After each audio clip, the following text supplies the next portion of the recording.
The spotlight carved him out of the darkness like a prayer answered in gold.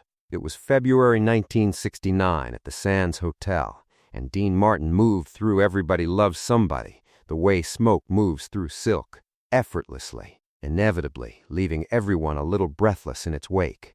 To the thousand faces floating in the velvet darkness beyond the footlights, he was pure magic, the tuxedo that never wrinkled, the cigarette that never burned down, the man who made Heartbreak sound like a vacation you'd take twice. The orchestra swelled behind him, and somewhere in the crowd a woman dabbed her eyes, thinking about her own somebody who didn't love her back.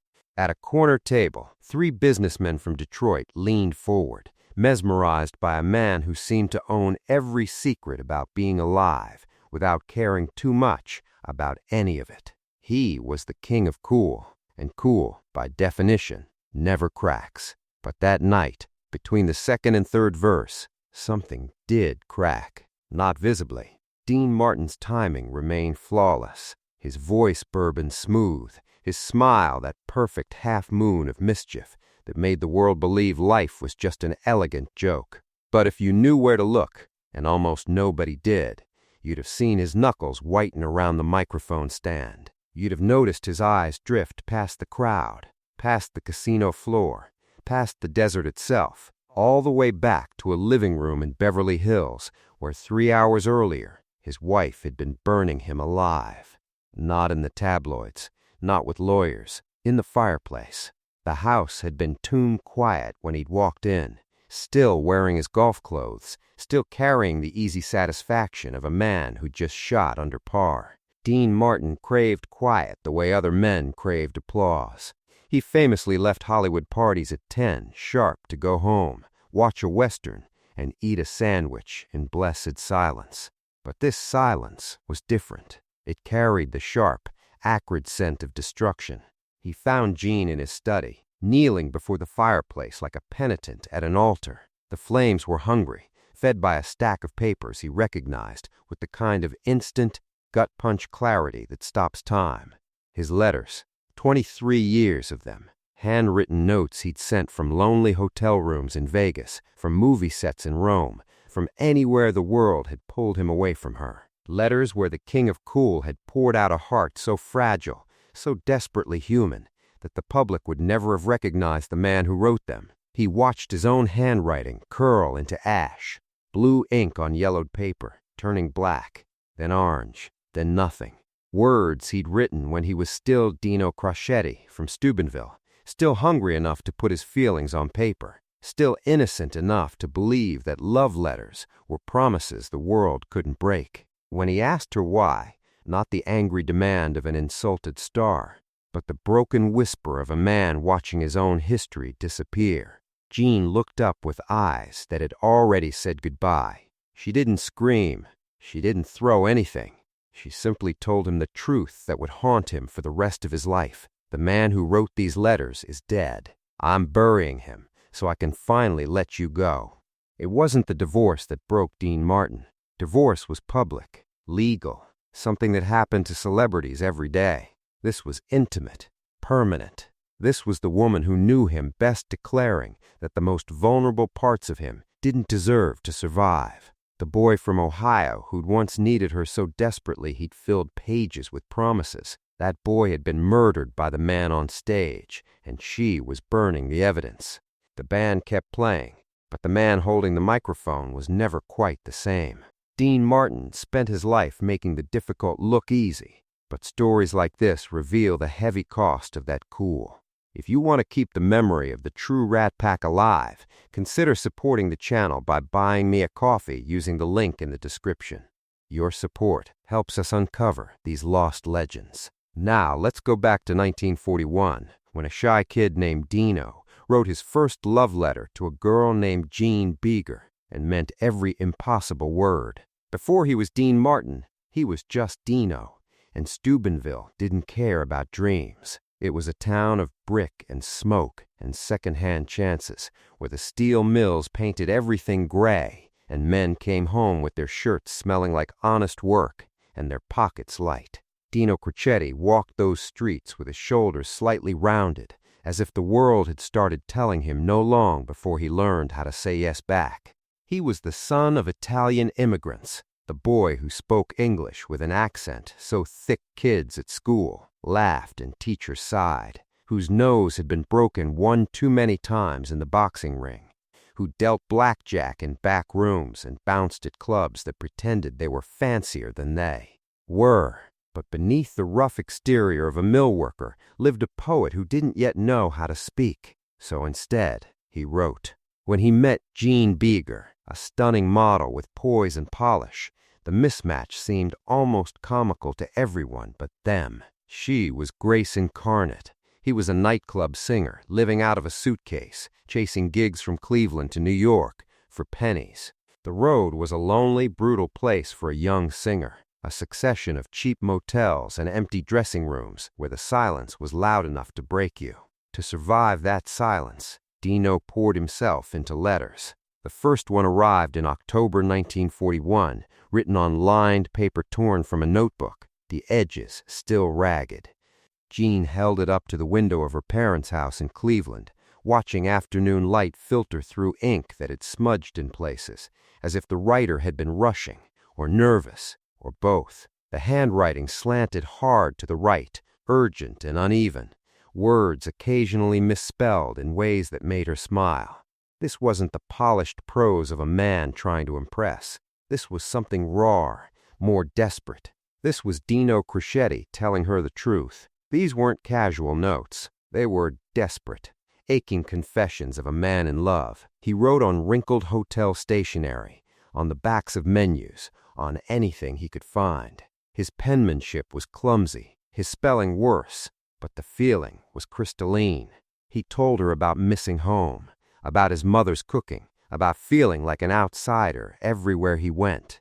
He confessed his terrifying fear of failure, wrote about nights he felt too small for the world, admitted he sometimes sang with his eyes closed because looking at the audience made him feel too exposed. He told her she was the only thing anchoring him to the earth. He didn't sign them with a flourish. He signed them Dino, a name that carried no fame, only truth.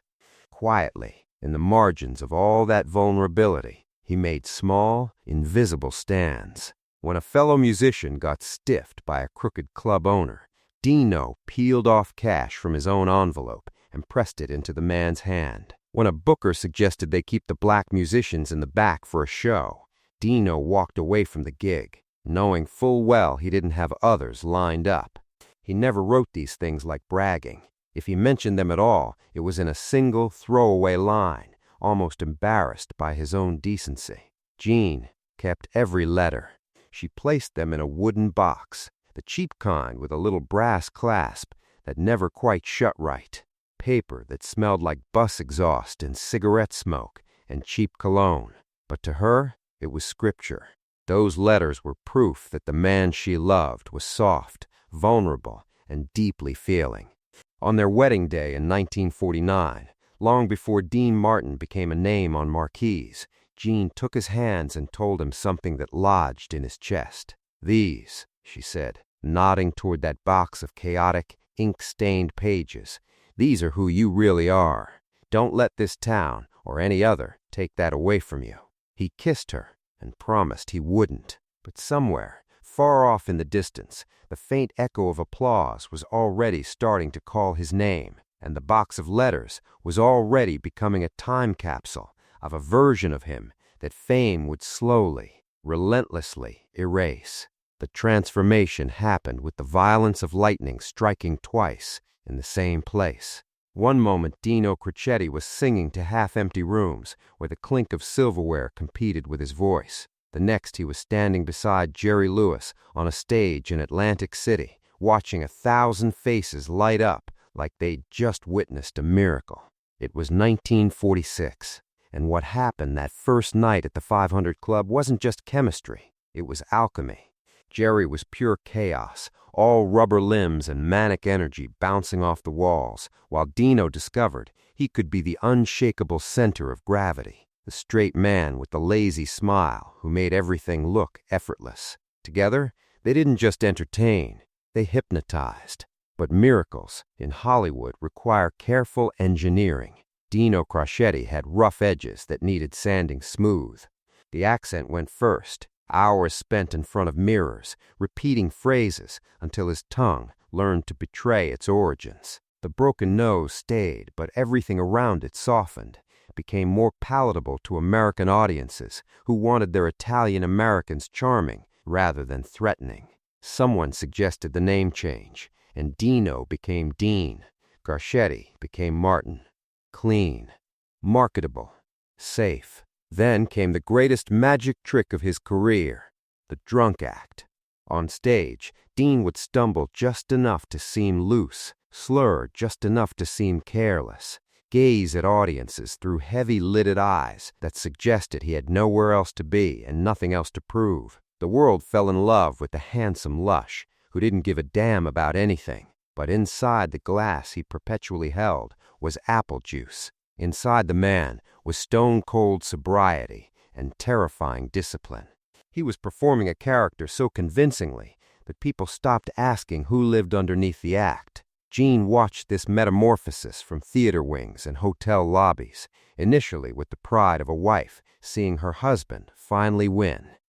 The money poured in, buying the Beverly Hills house and security for their children. But slowly, a creeping dread took root. The letters still came when he traveled, but they felt different, cleaner, more polished, as if someone had edited Dino out of his own correspondence. The desperate honesty was being replaced by cheerful updates about sold-out crowds and golf scores. His spelling improved, but his soul began to recede. The moment she knew something irreplaceable was dying happened one evening in 1950. After a show where 10,000 people had screamed his name, Jean tried to have a real conversation. She needed to talk about the growing distance between them, the fear that they were becoming strangers in their own home. She poured her heart out, waiting for her husband to respond.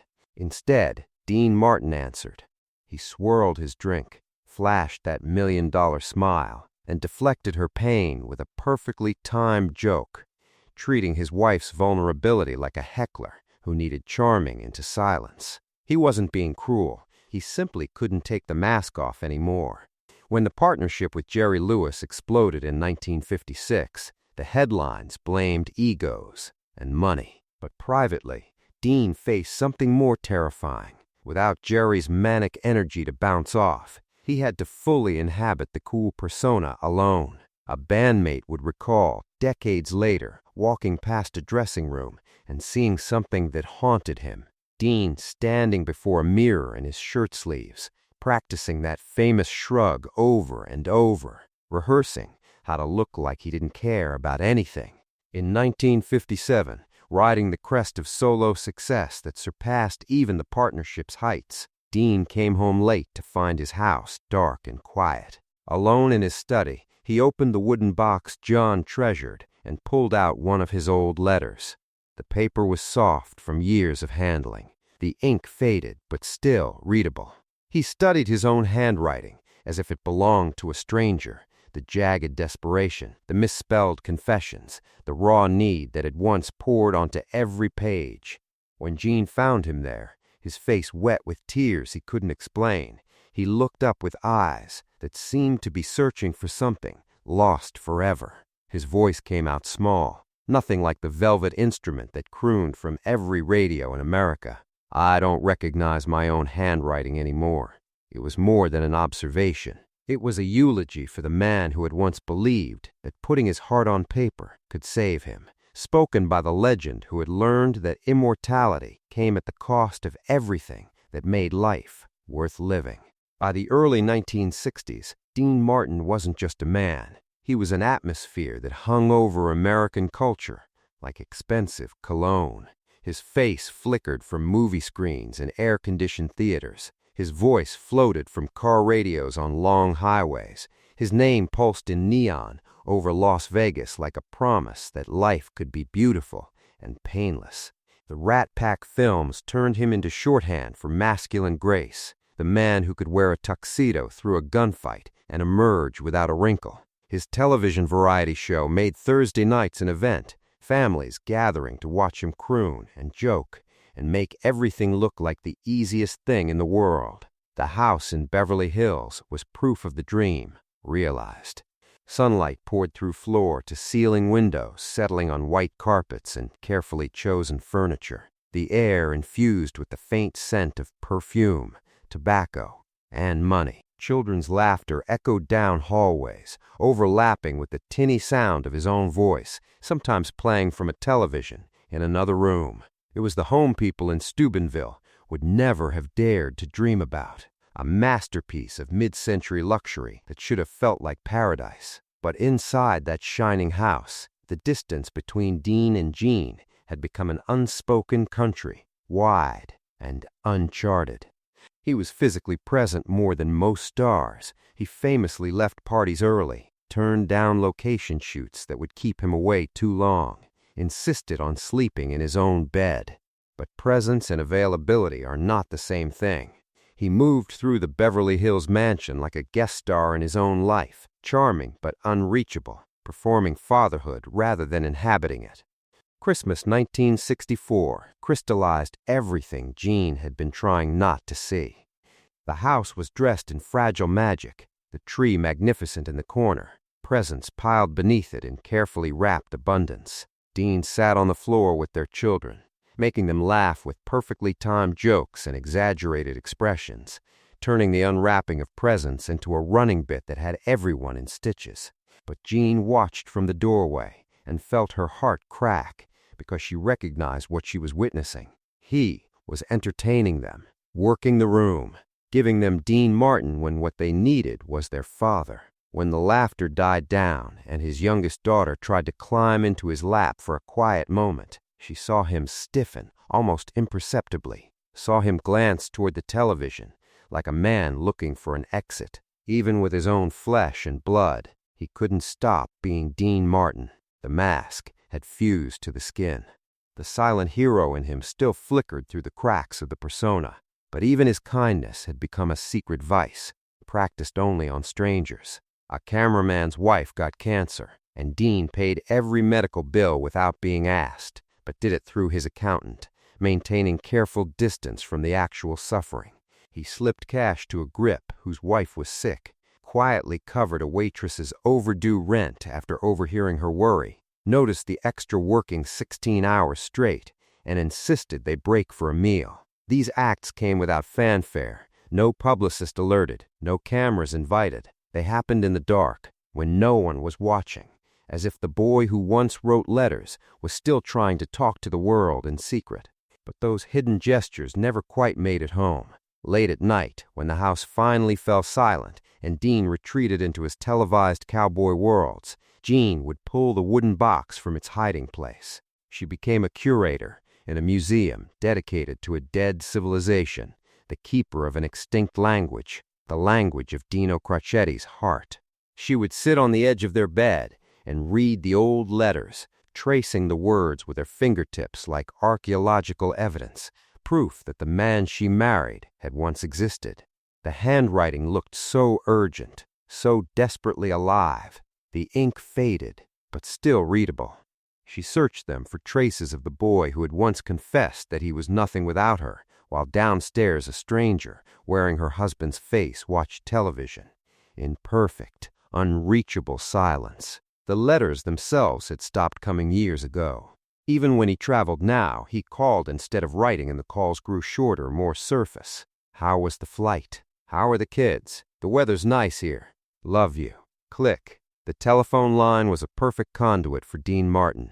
Efficient, charming, and safe. Paper demanded too much. Paper demanded a piece of your soul that you couldn't take back. The conversations conveyed information, but contained no actual communication, the emotional equivalent of a handshake between strangers. She began to understand something that felt like grief, except the person she was mourning was still alive, still sleeping beside her, still capable of making millions of people feel less alone, while his own wife drowned in loneliness 3 feet away. Every time she looked at her husband across the dinner table, she saw a stranger, wearing a familiar face, wrapped in a silence so dense it felt like a physical barrier. In 1968, after another of those weightless phone calls, Jean sat on the edge of their bed, holding one of the old letters. Her hands shook, not from rage, but from a quiet, exhausted clarity. She wasn't waiting for her husband to come back anymore. She was waiting for a ghost. And you cannot build a marriage with a ghost, no matter how much the world loves him. If she couldn't reach Dino Crocetti through the fortress Dean Martin had built around him, maybe she needed to let Dino go entirely. Maybe holding on to those letters was like keeping a shrine to someone who had died, and the only way to survive was to finally bury him. She went to the closet and pulled down the wooden box, its brass clasp still loose after all these years. She carried it downstairs, her hands steady, her heart breaking in a way that felt almost peaceful. Sometimes love means letting go. Sometimes it means lighting the match yourself. The afternoon light was dying when Dean walked through the front door, still wearing his golf clothes, his face carrying the satisfied glow of a man who had just shot under par. He'd spent 4 hours in the California sun doing the thing he loved second most in the world, losing himself in the geometry of the game. The clean simplicity of club meeting ball, the blessed silence between shots where nothing was required of him except precision. Golf was honest. It didn't ask him to be charming or cool or anything other than present. He came home loose and content, expecting the comfortable rhythms of an evening at home. But the house answered with the wrong kind of quiet. Not the peaceful silence he craved, but something denser, more deliberate. The air carried a smell that didn't belong, sharp and acrid, the unmistakable scent of burning paper. His body understood before his mind caught up, feet moving toward his study with a dread that made his chest tighten. The closer he came, the thicker the air felt, heavy with smoke, and something else he couldn't name. Finality. He found her kneeling before the fireplace like a penitent at confession, her posture almost devotional, backlit by flames that cast her shadow long across the Persian rug. The fire was hungry, fed by a steady stream of papers she lifted from the wooden box beside her, that cheap wooden box with the brass clasp that never quite shut right, the one she'd treasured for 23 years. Even from the doorway, he recognized what was burning, the shape of the pages, the color of the aged paper, the way certain sheets curled as they caught flame. These were details burned into his memory, his letters, everything he'd written when he was still Dino, still capable of bleeding onto a page. He watched his own handwriting surrender to the flames. Blue ink on yellowed paper, words he'd labored over in dim backstage dressing rooms and cheap motels, confessions he'd trusted her to keep safe, all of it curling black at the edges, flaring orange for one bright moment, then collapsing into ash. Words about missing her so badly his chest ached, promises that he would never let fame change him, admissions of fear and inadequacy that the world would have laughed at if they'd known the King of Cool had ever felt such things. The question came out as a whisper, stripped of everything Dean Martin had learned about projection and performance. Just a man's voice, small and breaking. Why? Jean didn't turn immediately. She fed another letter to the flames, watching it catch and burn before she finally looked up at him. Her eyes weren't angry. They weren't even sad anymore. They were clear, almost peaceful, the eyes of someone who had made a decision and found relief in the finality of it. "The man who wrote these letters is dead," she said quietly, her voice steady as a funeral director's. "I'm burying him so I can finally let you go." The words landed like a physical blow. This wasn't anger. Anger he could have charmed away, deflected with a joke. This was resignation.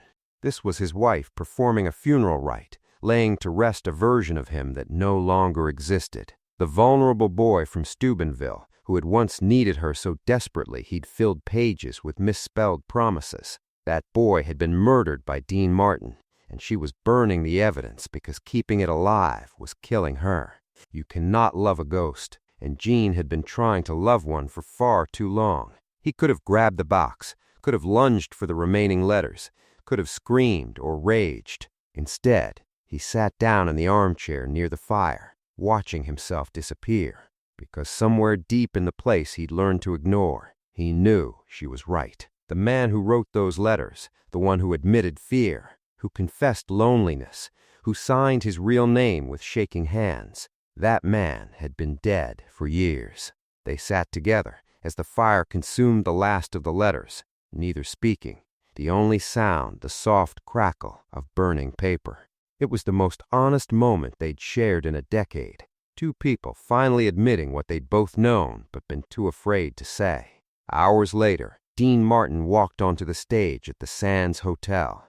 The band struck up the intro to Everybody Loves Somebody, and the crowd erupted. He was perfect. He was cool. He was everything they wanted him to be. But behind the eyes that twinkled for the cameras, a part of him was still back in that study, kneeling in the ashes, mourning the boy who had finally, truly died. The divorce papers were signed in March 1973, with the sterile efficiency of a business transaction, lawyers shuffling documents across mahogany tables while the press invented a story that sold papers but missed the truth entirely. They wrote about alleged affairs and wandering eyes, about a playboy finally cut loose from domestic responsibility. The tabloids needed villains and victims, scandal that could be packaged and consumed over morning coffee. They couldn't comprehend the quieter devastation of watching someone you love disappear while still sharing the same bed. Couldn't understand that sometimes a marriage dies not from betrayal,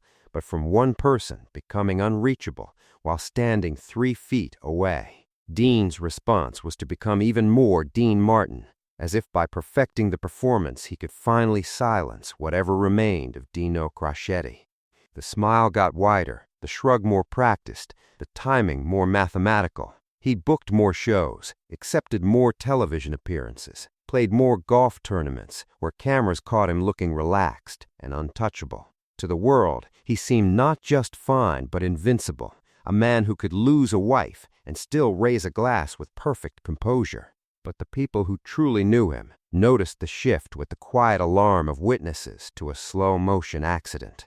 His children saw it first, the way his eyes would drift during conversations, as if he was perpetually searching for something just beyond reach. A daughter would recall years later that talking to her father after the divorce felt like speaking to someone underwater, his responses perfectly timed but somehow distant, filtered through layers of glass. The light behind his eyes, that spark of genuine mischief that had once felt effortless, had been replaced by something mechanical, a performance of warmth rather than warmth itself. His colleagues noticed too. The longtime pianist mentioned that Dean had started arriving at rehearsals earlier, staying later, as if the empty stage was the only place he felt comfortable existing. Between takes, instead of the easy banter that had once defined him, he would sit alone, staring at nothing, a living ghost haunting his own career. An old friend would describe it this way: his eyes looked like someone had turned off a light behind them. The strangest grace note in this symphony of dissolution was that Dean and Jean actually found their way back to each other as friends. With the pressure of being husband and wife removed, they discovered a quiet, steady affection that had survived the wreckage. They spoke on the phone, shared dinners, maintained a warmth that confused outsiders but made perfect sense to them. The love had never really died. Only the ability to live together had failed. She remained the only person on earth who remembered Dino Craschetti, the keeper of the man before the mask. The years rolled forward in a haze of sold-out shows and empty hotel rooms. Dean became famous for dining alone in his favorite Italian restaurants, sitting in corner booths with a book or watching television, politely acknowledging fans but inviting no one into his carefully maintained silence. He was the most famous lonely man in the world, surrounded by people yet utterly isolated in his own performance. Then came March 1987, and the phone call that shattered whatever fragile equilibrium he'd managed to construct. Dean Paul Martin, his son, his golden boy, the one who had inherited his easy charm and handsome smile, had died when his Air National Guard jet disappeared into a California mountain during a training flight. The news didn't just break Dean Martin, it obliterated him. This grief was different from anything he'd experienced, raw, immediate, impossible to charm away or deflect with a perfectly timed joke. He collapsed physically and emotionally, abandoning a highly publicized reunion tour with Frank Sinatra after only a few shows, simply walking away because he couldn't bear to pretend anymore. The king of cool couldn't stand on stage and perform joy when his son was dead. The mask didn't just crack, it disintegrated entirely. In those final years, he became what John had predicted he would become, a living ghost, haunting his own existence. He spent his days watching old westerns, eating simple meals, staring at walls with eyes that had stopped pretending to see anything hopeful. The silence he had once craved as refuge from the world's demands became his only companion, and it was deafening. When Dino died, Dean finally understood with terrifying clarity that his wife's prophecy from that night by the fireplace had come completely true. The vulnerable man was truly dead, and what remained was just the performance, running on muscle memory and professional obligation, mourning a version of himself that everyone else had forgotten ever existed. The cost of trading your soul for immortality, he realized too late, was having to live forever in a body that no longer felt like home. Christmas Day arrived in 1995 with the kind of merciless California sunshine that makes tragedy feel almost surreal. Light spilling across Beverly Hills, like a spotlight nobody had asked for. Dean Martin died that morning at 78, his body finally surrendering to the respiratory failure that had been stalking him for months. Within hours, the news crackled across radio waves and television screens, and the world began mourning a legend, the king of cool, the Rat Pack crooner, the man who made everything look effortless for half a century. They played clips of him swaggering across stages that no longer existed, holding cigarettes with impossible elegance, making heartbreak sound like a vacation you'd take twice. But in the quiet rooms where his family gathered, they weren't mourning a celebrity. They were mourning the man who had gotten lost inside one, the boy from Steubenville who had loved them but forgotten how to show it without an audience watching. They mourned Dino Crocetti, and the tragedy was that most of the world didn't even know that name. In the weeks that followed, as lawyers sorted through his estate and possessions were cataloged with the efficient sadness of endings, something emerged from the back of his desk drawer that changed the story one final time. Tucked beneath tax documents and forgotten contracts, wrapped in the kind of careful preservation that suggested it mattered, was an envelope addressed in handwriting that had grown shaky with age but remained unmistakably his. The letter inside was the last one Dean Martin would ever write, though he'd never found the courage to send it. It was addressed to Jean, filled with the kind of raw honesty that hadn't appeared in his writing since those desperate hotel room confessions of 1949. He wrote about the night she burned the letters, acknowledged that she'd been right to perform that funeral rite. The boy who wrote those misspelled promises had indeed died, suffocated slowly by the persona that made him famous. He apologized for becoming unreachable, for choosing the applause of strangers over the quiet love of his family, for trading his soul for a spotlight that turned out to be colder than he'd ever imagined. But the most devastating admission was that he'd known what was happening and felt powerless to stop it.